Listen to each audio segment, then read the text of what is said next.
Now, Limerick had home advantage, but Clare come into the game on the back of really good league form. Watching the action was Pat McAuliffe.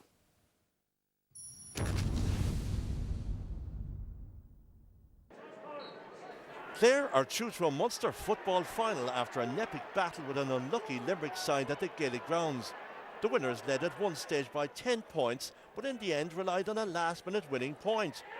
Clare started brilliantly, Rory Donnelly putting them in front after 13 seconds. And it was the Banner County whose last provincial title was lifted at the same venue when they defeated Kerry in 1992, who scored 5 unanswered points in the opening 9 minutes, including this effort from Shane McGrath. And then Ger Quinlan added to the winners' early lead. As expected, favourites Limerick fought back, Ger Collins getting their first score after 14 minutes. But Clare struck a fine goal after 23 minutes. Attacking centre-back Gordon Kelly bursting forward before belting his shot in off Limerick goalkeeper Brian Scanlon, who put Michael McDermott's side 7 points in front. And when captain Alan Clohessy kicked Clare's 9-point, his side led 1-9 to 3 points at half-time. And after Shane McGrath extended that lead at the start of the second half, it looked all over. But Limerick came back to dominate, scoring 6 points in a row, including 4 from marksman Ian Ryan, who ended with 10 points.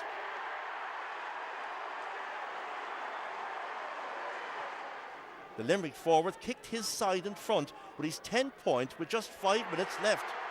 But Ryan would end up on the losing side as Clare full forward David Tuberty first leveled the match, and then his last minute point saw it end. Clare 1 goal and 13 points, Limerick 15 points. My initial reaction, Pat, was delight that the whistle had blown, because when you go a point up, the game had swung for us, against us, for us again, and once we went ahead in the 35th minute or whatever it was, all I wanted was that final whistle, and luckily enough it blew. I didn't even hear it at the end. All I heard was the roar of the crowd that we had won, and one of elation, because we've worked so hard over the last 3 years to get to this day. I just devastated. I felt drained after it. I felt that we'd staged such a great comeback in the second half that it warranted at least a draw.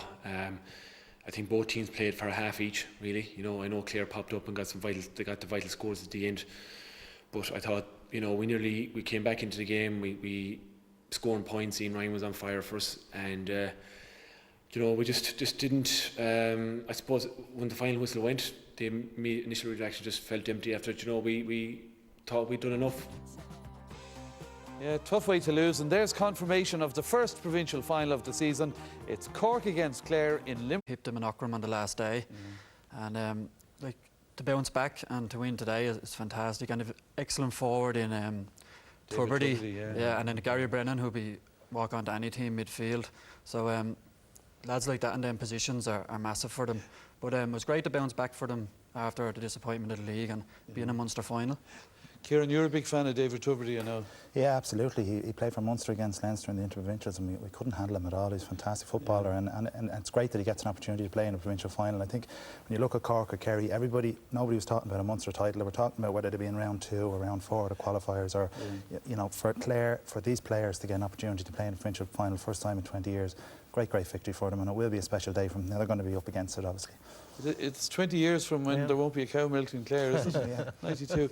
Well, Kevin, your brother-in-law Lee McHale is involved with the Clare setup, isn't he? Yeah, and I was talking to him last night. They were just thrilled, to get into the Munster final now and be guaranteed a last 12 place. So no matter what happens now, they're into serious bonus territory. If the draw is kind to them, if the expectation is they'll find it very hard to play Cork. They would have preferred to play Kerry, actually, because they find the Cork physicality is very hard for them to match. Being a Division 4 team, they don't have that size and physicality. They thought Kerry would be a better option, so now they've got the real tough one to take on Cork. But it's a fantastic night for them, absolutely fantastic night for them. It must make a difference, though, Leighton, that you're training for a provincial final rather than for the qualifiers. In other words, there's a buzz in training, and it's a much longer season that way.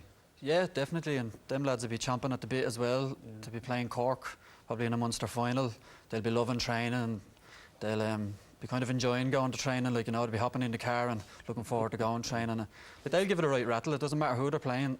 They're in a Munster final for the first time in 20 odd years. It's a special element of the provincial championships that we still have left. I know I wouldn't be a fan of them, but this is the breakthrough teams that you get once every few years, and to be in a provincial final is a great achievement.